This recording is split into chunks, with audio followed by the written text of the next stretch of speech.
ഇറാനെ വിശേഷിപ്പിക്കുന്നത് തന്നെ സ്ട്രാറ്റജിക്കായി വിശേഷിപ്പിക്കുന്നത് തന്നെ പേർഷ്യൻ ഒക്ടോപ്പസ് എന്നാണ്. കാരണം ഈ ഒക്ടോപ്പസ് എന്ന് പറഞ്ഞാൽ നമുക്കറിയാം നീരാളിയുടെ തല ആണ് ഇറാൻ, ബാക്കിയുള്ളതൊക്കെ അതിൻ്റെ കൈകളാണ്. ഈ കൈകൾ എന്ന് പറയുമ്പോൾ അതിൽ ലെബനനിൽ രൂപം കൊണ്ടുള്ള ഹിസ്ബുള്ള വരും, സിറിയയിലെ അന്നത്തെ ബാത്തിസ്റ്റ് ഭരണകൂടം വരും, അതുപോലെ തന്നെ ഹമാസ് ശരിക്കും ഒരു സുന്നി മിലീഷ്യയാണ് എങ്കിൽ പോലും ശരിക്കും ഇറാനാണ്, മറ്റ് അറബ് രാഷ്ട്രങ്ങളിലെ ഇറാനാണ് അതിനെ ഫണ്ട് ചെയ്യുകയും അതിനെ പരിപോഷിപ്പിക്കുകയൊക്കെ ചെയ്യുന്നത്. ഹൂത്തികൾ ഇതേമാതിരി ഈ പറഞ്ഞ നീരാളിയുടെ കൈകളിൽ ഒന്നാണ്. ഇപ്പോൾ ഇസ്രായേൽ ചെയ്തത് ആദ്യം ഈ കൈകളെ എല്ലാം ഛേദിക്കുകയും പിന്നീട് തലയെ ലക്ഷ്യം വെക്കുകയുമാണ് ചെയ്തിട്ടുള്ളത്. 1979 വരെ അമേരിക്കയുടെ ഏറ്റവും വിശ്വസ്തരായ സഖ്യകക്ഷിയായിരുന്നു ഇറാൻ.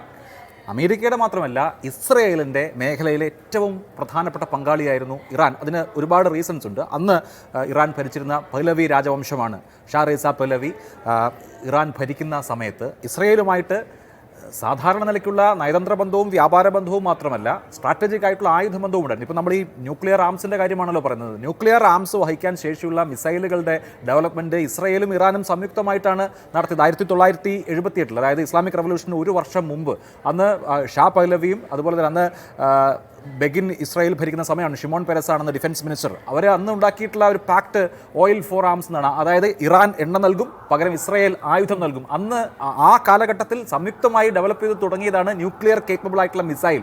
ആലോചിക്കണം, അതിന് പല കാരണങ്ങളുണ്ട്. കാരണം ഇസ്രായേലിനെ, ഇറാൻ ഒരു ഷിയ കൺട്രിയാണ്, ഇസ്രായേലിനെ ആ നെയ്ബർഹുഡിലുള്ള അറബ് കൺട്രീസ് മുഴുവൻ ശത്രുപക്ഷത്ത് നിർത്തുകയും അവർ നമുക്കറിയാം 1948 മുതൽ യുദ്ധത്തിലായിരുന്നു. ഇസ്രായേൽ ഈജിപ്തുമായിട്ട് യുദ്ധത്തിലായിരുന്നു, ജോർദാനുമായിട്ട് യുദ്ധത്തിലായിരുന്നു, അറബ് രാഷ്ട്രങ്ങളുടെ പിന്തുണ ഉണ്ടായിരുന്നു.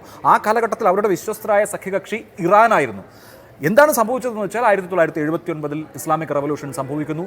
ഏറ്റവും മുതിർന്ന ഷിയ ക്ലറിക്കായ ആയത്തുള്ള ഖമൈനി ഇറാൻ്റെ ഭരണ സാരഥ്യമേറുന്നു. അതോടുകൂടി ഇറാൻ ഒരു ഇസ്ലാമിക് റിപ്പബ്ലിക്കായി മാറുന്നു. പിന്നെ തുടർന്ന് ഇങ്ങോട്ടുള്ള കാലം സാക്ഷ്യം വഹിച്ചത് ഒരു ഐഡിയോളജിക്കലായ എനിമിയായിട്ട് ഇസ്രായേലിനെ ഇറാൻ കാണാൻ തുടങ്ങുന്നത് ഇസ്ലാമിക് റവല്യൂഷൻ മുതലാണ്. അതിന് കാരണം മുസ്ലിങ്ങളെ സംബന്ധിച്ച് അവരുടെ പുണ്യസ്ഥാനമായ ജെറൂസലേമിൽ സിയോണിസ്റ്റ് അധിനിവേശം ഉള്ളിടത്തോളം കാലം ഇസ്രായേൽ ഞങ്ങളുടെ ശത്രുവായിരിക്കും എന്നാണ് ഇസ്ലാമിക് റവല്യൂഷന് ശേഷം ഇറാൻ പ്രഖ്യാപിച്ചത്. ആ ബാറ്റിലാണ് ഇപ്പോഴും തുടരുന്നത്. നമ്മൾ ഇറാനെ വിശേഷിപ്പിക്കുന്നത് തന്നെ സ്ട്രാറ്റജിക്കായി വിശേഷിപ്പിക്കുന്നത് തന്നെ പേർഷ്യൻ ഒക്ടോപ്പസ് എന്നാണ്. കാരണം ഈ ഒക്ടോപ്പസ് എന്ന് പറഞ്ഞാൽ നമുക്കറിയാം നീരാളിയുടെ തല ആണ് ഇറാൻ, ബാക്കിയുള്ളതൊക്കെ അതിൻ്റെ കൈകളാണ്. ഈ കൈകൾ എന്ന് പറയുമ്പോൾ അതിൽ ലെബനനിൽ രൂപം കൊണ്ടുള്ള ഹിസ്ബുള്ള വരും, സിറിയയിലെ അന്നത്തെ ബാത്തിസ്റ്റ് ഭരണകൂടം വരും, അതുപോലെ തന്നെ ഹമാസ് ശരിക്കും ഒരു സുന്നി മിലീഷ്യയാണ് എങ്കിൽ പോലും ശരിക്കും ഇറാനാണ്, മറ്റ് അറബ് രാഷ്ട്രങ്ങളിലെ ഇറാനാണ് അതിനെ ഫണ്ട് ചെയ്യുകയും അതിനെ പരിപോഷിപ്പിക്കുകയൊക്കെ ചെയ്യുന്നത്. ഹൂത്തികൾ ഇതേമാതിരി ഈ പറഞ്ഞ നീരാളിയുടെ കൈകളിൽ ഒന്നാണ്. ഇപ്പോൾ ഇസ്രായേൽ ചെയ്തത് ആദ്യം ഈ കൈകളെ എല്ലാം ഛേദിക്കുകയും പിന്നീട് തലയെ ലക്ഷ്യം വെക്കുകയുമാണ്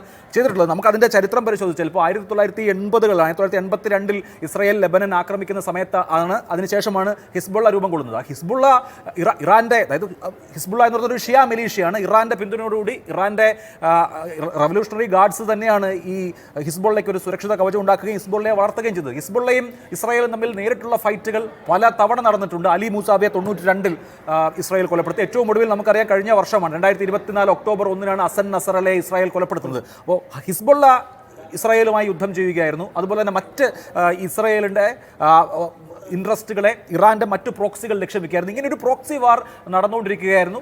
അതിലിപ്പോൾ ഈ സമീപകാലത്ത് ഇസ്രായേൽ ചെയ്ത് നോക്കണം, ഗാസയെ നാമാവശേഷമാക്കി. ഹമാസിൻ്റെ ഏറ്റവും പ്രധാനപ്പെട്ട നേതാക്കളെല്ലാം ഇസ്മായിൽ ഹാനിയെ കൊലപ്പെടുത്തി, യഹിയ സിൻവറിനെ കൊലപ്പെടുത്തി, മഹ്മൂദ് സിൻവറിനെ കൊലപ്പെടുത്തി. അങ്ങനെ ഹമാസിൻ്റെ നേതൃത്വത്തെ ആകെ ഇസ്രായേൽ നാമാവശേഷമാക്കി. ലെബനനിലേക്ക് കയറി, ലെബനനിൽ ഹിസ്ബുള്ളയെ നാമാവശേഷമാക്കി, ഹസൻ നസറലയെ കൊലപ്പെടുത്തി. സിറിയയിൽ ഭരണമാറ്റം വന്നു, ഡമാസ്കസിൽ ഭരണം മാറി. ഇങ്ങനെ ചുറ്റുമുള്ള ഈ പറയുന്ന നീരാളികളുടെ കരങ്ങളെല്ലാം ഛേദിച്ചതിന് ശേഷം ഇറാനെ നേരിട്ട് ലക്ഷ്യം വെക്കുകയാണ്. അത് എത്രമാത്രം ഫലപ്രദമാകും എന്നുള്ളതാണ് ഇനിയുള്ള ദിവസങ്ങളിൽ നമ്മൾ കാണാൻ പോകുന്നത്. കാരണം ഇപ്പോൾ ഹിസ്ബുള്ള എന്ന് പറയുന്നത് ഒരു മിലീഷ്യ മാത്രമാണ്. ഹമാസ് എന്ന് പറയുന്നത് വളരെ ചെറിയ ഈ ഗാസ എന്ന് പറയുന്ന ഭൂപ്രദേശത്ത് മാത്രം സ്വാധീനമുള്ള ശക്തിയാണ്. ഇറാൻ എന്ന് പറഞ്ഞാൽ അങ്ങനെയല്ല. ഇറാൻ്റെ പാരമ്പര്യം, ഇറാൻ്റെ ശക്തി എന്ന് പറയുന്നത് പുറം ലോകം പൂർണ്ണമായും മനസ്സിലാക്കിയിട്ട് പോലും ഇറാൻ്റെ മിസൈൽ കേപ്പബിലിറ്റീസ് പോലും 100% പുറം ലോകം മനസ്സിലാക്കിയിട്ടില്ല. അവർക്ക് എത്രമാത്രം പ്രഹരശേഷിയുള്ള ആയുധങ്ങളുണ്ട്. ഇതിനോടകം തന്നെ ഇപ്പോൾ ന്യൂക്ലിയർ കേപ്പബിൾ ആണോ ഇറാൻ എന്നുള്ള കാര്യത്തിൽ 15ലധികം ബോംബുകൾ നിർമ്മിക്കാനുള്ള സമ്പുഷ്ടീകൃത യുറേനിയം ഇറാൻ്റെ കയ്യിലുണ്ട് എന്നാണല്ലോ പറയുന്നത്. അതിനപ്പുറത്ത് അവർക്ക് യഥാർത്ഥത്തിൽ ന്യൂക്ലിയർ ബോംബുകൾ ഉണ്ടോ എന്ന് 100% ലോകത്തിന് അറിയില്ലല്ലോ. അപ്പോൾ ഇത് വളരെ കോംപ്ലക്സ് ആയിട്ടുള്ള ഒരു സെനാരിയോ ആണ്. ഇതിനെ എങ്ങനെ നേരിടുന്നു എന്നുള്ളത് വളരെ വളരെ പ്രധാനമാണ്.